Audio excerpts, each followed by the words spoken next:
Good evening, and welcome to Anchor TV. I'm Gordon Flowers, shot from the hub in beautiful downtown Cartersville, with your host, Mr. Bobby Lawrence. Hello, Bobby. How's it going, Gordon? I'm glad you asked. It's going really well. We have a guest today, Rebecca Hampton. Rebecca Hampton. Yep. Glad she's here. She's a cowgirl. Yep. And I figured, what better way to dress than to look like a well-dressed cowboy? What all the well-dressed cowboys dress like are cow people, because we got to keep it PC. This is how the well-dressed cow people. And look, here, grab my foot. Come with that. I got boots, and they match my jacket. Have elastic on them. I have never seen a cowboy Oh, wear really? those kind of boots. Really? They're tonto. Did I mess not, up? not exactly. But Oh. you're all right. He just called. See, actually, you got that backwards. In this relationship, I'm like the Lone Ranger, and this Indian here is like Tonto. Yeah, And I'm surrounded by cowboys, cow people. literally. So I'm so glad you're here today. When did you come to Christ?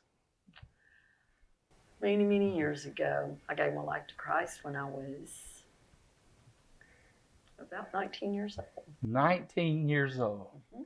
For once, we have a goody two-shoe on the show. Oh, no. Oh, no, I already had 4 children by the time I was 19. By the Wow. time you was 19? Wow. No wonder you Yeah. got saved. Yep. What brought you?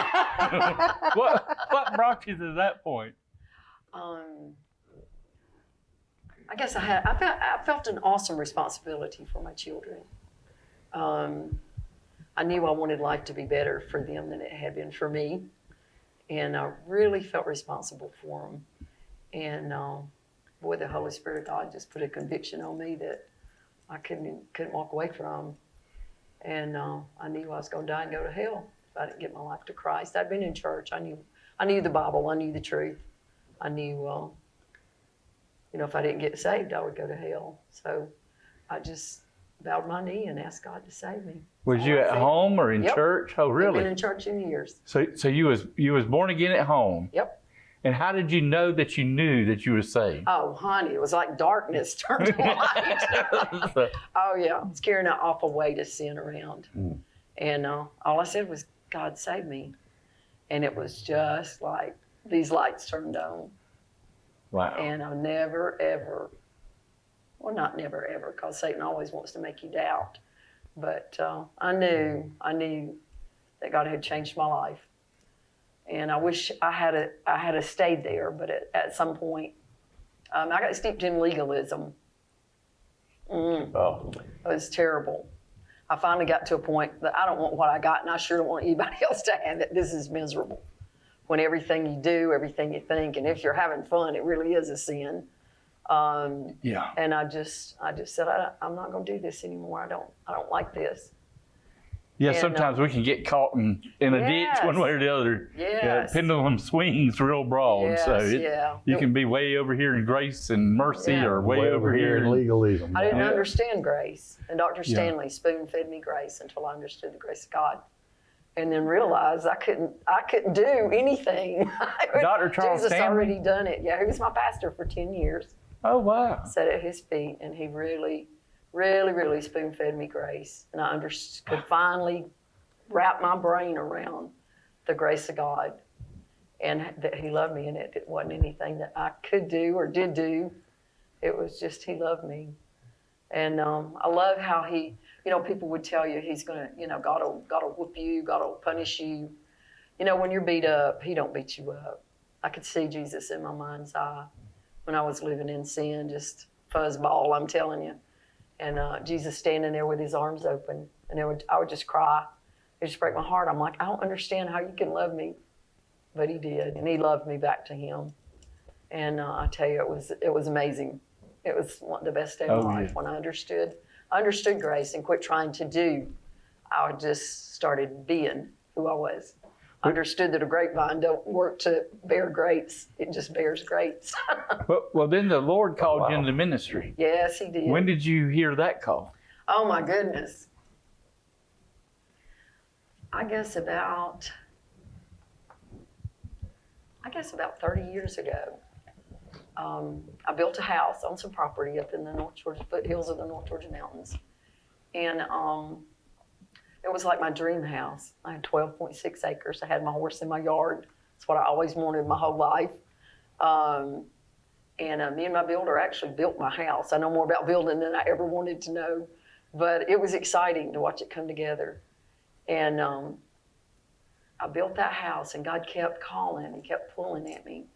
You know, as I'd work at the barn, the Holy Spirit would speak to me, you know, like he did Peter and Paul, lovest thou me?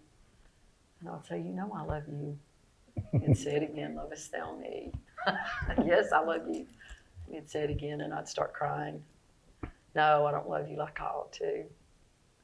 And he wanted me to give everything to him, and I kept, when you don't have anything, I think you try to hold on to stuff if you didn't have a lot when you were Right. coming up. You try to hold on to stuff. And Dr. Stanley taught me to let go. Don't try to hold on to it. And, you know, it's been the most wonderful experience when I finally said, okay, God, I said, you have everything, but you're not taking my house. This is my house. You're going to send me to Africa, and I want to be here. And I finally got to the point where I said, I don't care. I don't care about this house. I don't care about anything. All I want is your will. And, you know, it's the most wonderful song me and the children are practicing right now. When I lay my Isaac down, God don't want Isaac, he wants you. Oh, yeah. And that song just speaks volumes to me. When you're telling me that, I'm always reminded every time I hear about Peter, do you love me? Mm-hmm. When I went to Israel there at the Church of St. Peter, there's 3 huge rocks right outside that church that look like hearts. And this is where Jesus asked that question right around that area. They always say, well, it's close to here. They can't say this is definitely it. And right outside there's these huge, it wasn't planted there. They were originally there, but they look like heart shaped. There's 3 of them. And every time I hear Peter's story, it always reminds me of that. So that's really good. So what did you feel like he was calling you to do?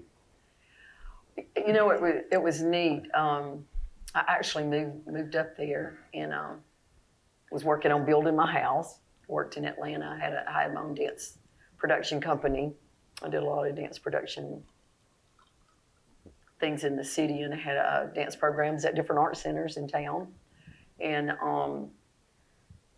I would make money, and then I'd go up there on the weekend and take Friday and Monday off and work Friday, Saturday, Sunday, and Monday, and then come back to town and make some more money trying to get my place built.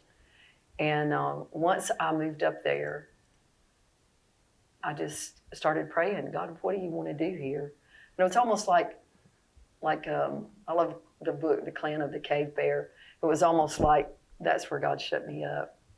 And I think after salvation, there's a sanctification that comes along with that, where God sets you apart for His work. Now is this in Jerusalem, Georgia? In Jerusalem, Georgia. Yeah, he surely blessed you now. Yes. In I don't know what's Jerusalem, going Georgia. on there. In Jerusalem, Georgia, yeah, right? Oh my goodness. So once I got there, kids started coming, and I'm like, okay, okay, God, what are you doing? And He said, I want a safe place for these kids to come where they can receive love and no condemnation. I said, I can do that. And had a horse, and the first girl, her mama called me crying, will you please help me with my daughter? I'll be glad to. What do you want me to do? She said, I don't know. So I said, well, tell her she'll come help me at the barn. I'll teach her how to ride. So she liked that idea. So when she got there, she was really closed down. She had a wall up a mile high. Gave her a horse, gave her a brush, told her to get to work, and I left her alone. I didn't ask her a bunch of questions. I didn't probe. And I think she realized that I wasn't gonna try to talk her into anything or pick at her or ask her any questions. And in time, she learned to trust me. So she'd come every week. She'd groom the horse, and I'd teach her how to ride. And then the day I saw her gallop the horse across the pasture, I knew that God had done something. Horses are probably the most wonderful tool that God uses. And I'm a certified equine therapist, and I use that. I didn't realize that was what I was doing, that it had a name for it, but I've done it for years. Horse whisperer. Yeah, horse Is that right? whisperer. Something like that. Well, the first time you invited me to come speak, you told me something I never forgot. You said, Bobby, I put those girls on a horse, and they'll just tell you anything. Yes, they will. They will. They What's will. the name of the organization again? Well, we have the first thing I started was the ranch, the Ranch of Hope and Healing. Branch of Hope and Healing. That's right. And then 13 years ago, we started the Cowboy Church in Jerusalem. Yeah. Had so many kids, I couldn't get them all in the truck to take them to church. So God said, Cowboy Church. I said, okay, what's that? So I He found always two in provides. Georgia. Yeah, I found two in Georgia and went and visited them. And it was amazing. I knew why I'd been created. I knew exactly. I'm like, okay, I got this. So we just built it a board at a time. And I realized I didn't have these kids long enough. They would give their life to Christ. We'd baptize them in the lake. They'd go back to public school and recognize them after a while. And I said, God, we need a school. We need a schoolhouse here so we can just pour into these kids. So we started the academy. This will be our 7th season.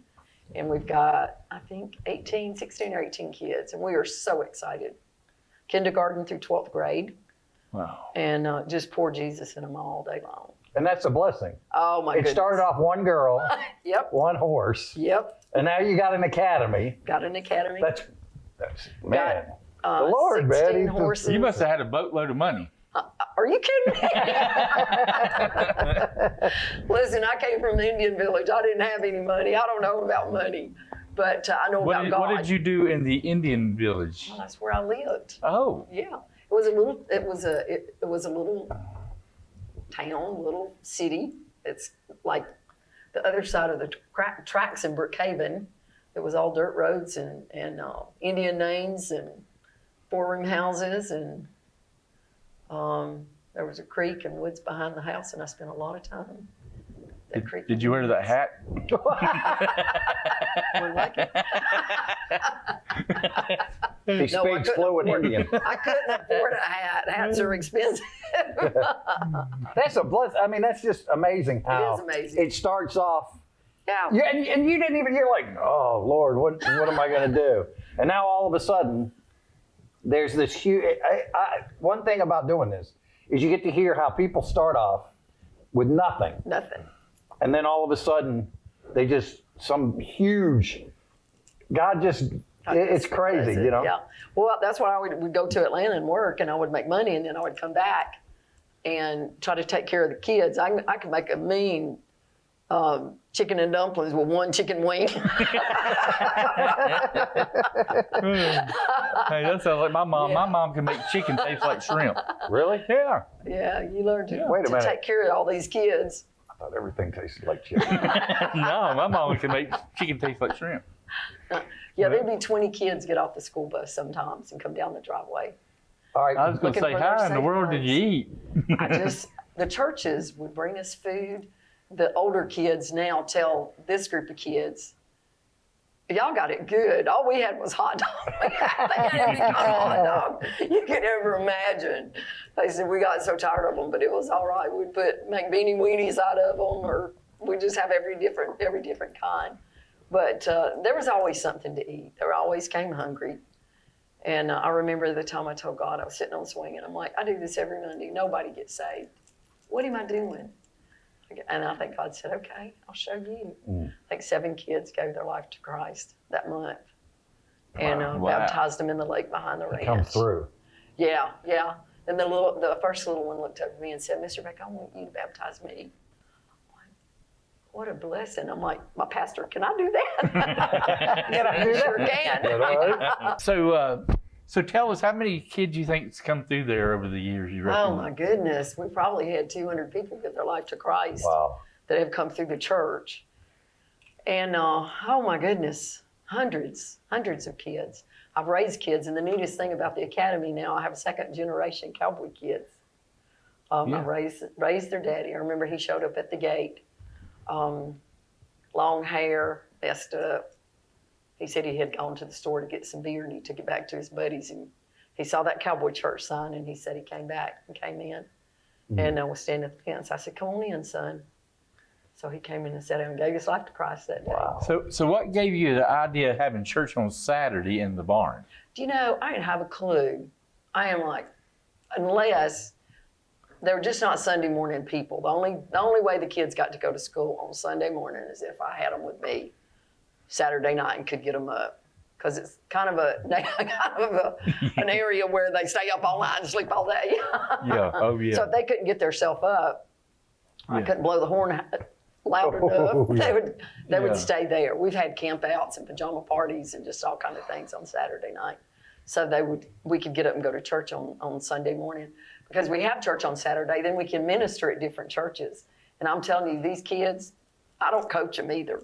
They want to give their testimony. They want to tell you what God's done for them, how he's changed their life, changed their family, and sing with the anointing of God on them. It's amazing. You remember when we went there and you guys were all up there singing and doing Interpretive dance. interpretive dance? Yeah, exactly. And you guys, it's like, because I've never been there before till then. And even though my family kind of grew up on a farm, I was never on the farm. You know, this was far removed from me. So when I saw all the girls riding up on horseback, Yep. and the little one, Yes. what's her name? Lily. Lily. On the little, yes. what is that, a pony? No, it's a miniature horse. A miniature horse. Okay, see, that's how much I know. And that's okay. On the pony. No, it's a miniature horse, dummy. But I was just like, that's awesome. And the girls were so, I mean, the Lord's doing some major things with that. And they were so, they were ecstatic to be there. Oh, yeah. And they weren't shy. Oh, no. You know, they were up there doing all their stuff. Well, they say Mr. Rebecca hands you the microphone. You just stand there. You got to say something. Yeah. It was amazing. I wanted to pray for Lily's horse because I don't think she got off of it till. No. Oh, listen, he wore him out. She's graduated to a taller horse, now to a taller pony. We He's do have thinking- miniature horses and we have ponies. What's the difference? The miniature horses have, you can tell their legs are little, where ponies are more stocky and have bigger hooves, Oh, okay. bigger legs. Well, Lily's horse is going. Yeah, right. I know. I think I'd get through that one. I Yeah, didn't she want to retire at graduated. such an early age. And now she's barrel racing. She Wow. was on a big horse the other day and threw the rope and catch the dummy twice. The big kids are out there trying to catch. She just gets up there and catches. She's pretty amazing. She's all around little How old cowgirl. is she now? 5. 5. 5 years old, and she's an expert horseman. Yeah, since she was Horsewoman. 3. Oh, she teaches the class when the little kids come in. I'll put her with the Wow. little kids and the ponies. Oh, she got the hoof up and the hoof pick, and she's telling them all about it, and oh, she loves it. That's amazing. She is But amazing. but that's not all you do. Oh no. So you have another ministry. Yes. Right. You want to tell us about that one? Well, we have the ranch, of course, Right.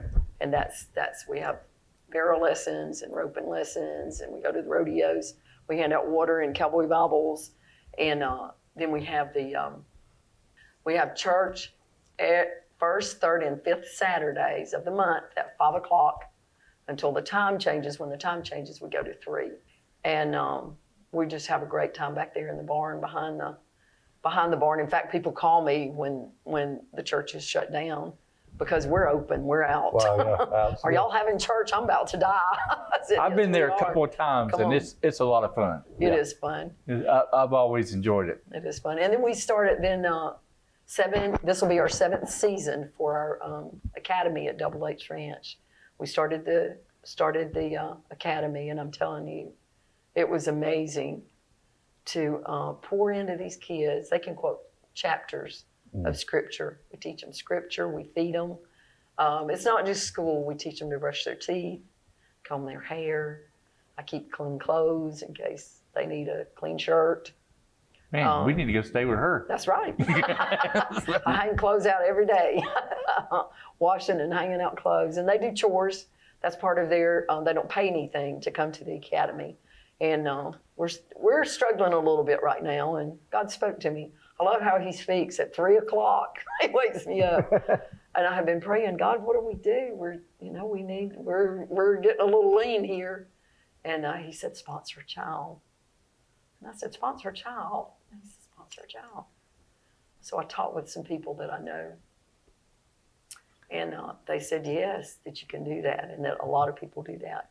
So we put together some neat little cards that have a beautiful picture of these children in their cowboy hats and their cowboy duds. Not just like yours. Like this. Oh, Not exactly. You'd make a canary And then jealous. they have a little story in the back about them, telling why they need a sponsor. And Oh, wow. yeah, and then you can sign up to give a one-time gift. And I'm really excited to see how God's going to. I've had 2 churches to call me and ask me about sending them some cards. They've got. They said we've got huge Sunday school classes that would probably sponsor a child. Oh, yeah. And that's how, I'm sponsoring a child in Africa, and there are Oh, kids wow. in the United States that need a sponsor. So I'm really excited. I'm Yeah. getting a lot of calls from people wanting to sponsor Well, I a think, child. I'm all for foreign missions, but a lot of times we're stumbling on our own to get there. Exactly. And and somehow in America, if we don't get our oxygen mask on, there won't be foreign missions. Because That's right. I mean, the church is in such a decline. Wow. 90% of Americans, they say America is lost. And all the church statistics are saying that now. North American Mission Board saying that. That's drastic. And It is drastic. And you know what? We kind of live in a bubble because I don't see that. These Yeah. kids love Yeah. God. They're excited about Yeah. what they're doing. We tell people about Him. We try to That's a good bubble. win folks to Him. It's a great That's bubble. a good bubble to be So, in. the cowboy church is happening. Yeah. And it's just been amazing to just watch God and these kids. They love church. They would just absolutely come apart if I said we weren't going to have church today. Right. So when we were ministering on Sundays and the churches shut down, we didn't have any to minister at. We got dressed, got on our horses, got our Bibles, and went out in the woods and had church online for the people that were watching. And we did start doing online services. We were few in number, so I said, well, let's just try to do that. So we did that, and I heard from people in Cape Town, South Africa, Wow. Norway, Ireland, Switzerland, Wow. Mexico, all over the United States, thanking us for sharing. I was amazed at all the different people that we touched in the different countries. So Wow. we wasn't shut down. We just really opened us up. Oh, wow. Well, hey, we just got a few minutes. And we got girls and little boys that watch that are hurting Oh, in all kinds of ways. I mean, from, yes. some of I the. know. And if there's something you could say to give them a word of hope, just feel free, look at the camera and talk directly to them. What do you think the Lord would say to them? Oh, precious, precious children. I wish you were at Cowboy Church in Jerusalem. Mr. Becker would hug you and encourage you, let you know that, sometimes, and I tell my children that, sometimes you have to walk through a hard place, but God's going to use that hard place to make you who He wants you to be and what He wants you to be. And don't ever give up and don't ever lose hope. Every day is a new beginning. I don't care how bad you've been today. You just ask God to forgive you, and He erases that board, and you just start over tomorrow with a new day. So don't you ever give up. And if you ever get to the foothills of the North Georgia mountains, you come see us. We would love to meet you and minister to you. That's great. Hey, we still got a couple more minutes. Hey, And Gordon too. So what do you think the future looks like for the Cowboy Church? What's your? And I heard somebody told me this, and I've not been able to find it, but is it Smith Wigglesworth? Do you remember? Yeah. The pastor. He said that revival would start with the men with the big hats. Really? Yeah. I forgot to bring They one said today. it was a quote. So I'm like, okay, who wears big hats? Cowboys. Right. I would love for God. I don't care where He starts it, but I'd love for Him to start. Why not in Jerusalem? Cowboy Church. Why Right. not? I mean, think about right there. the best place to I start, know right? it. And right down below us is Goshen Valley. That had to be a God thing. That had to be. Goshen Valley. Are you serious? I'm serious as a heart attack. I didn't know that. Yeah. Right down the hill, down below us is Goshen Valley. You know who wears a big hat? Who? Sam Bice. Bice. Sam Bice. He does. He does. He wears a big cowboy hat. Sam Bice. Okay. He's a pastor, Yes. and he lives in Rome at Armurchie. Armurchie, where I graduated high Georgia, school. that is. After I got kicked out of 2 other high schools, I ended up at Armurchie. You know, people can see us in Italy. Armurchie, Georgia. And he's a pastor at Living Waters. Living Waters. Yep. All right, so there's your shout out. I told you I was Shout out, gonna. Sam. That's for you, Sam. I'm just trying to bring everybody involved. Have you ever heard of One for Israel? One for Israel. Yes. No, I hadn't. One for Israel they're based in Israel, and they preach the gospel to all those guys out in Israel, in Israel. And they get a lot of flack, but they really share the gospel to all the people who need to hear it. You know what I mean? And so I just want to give a shout out to those guys.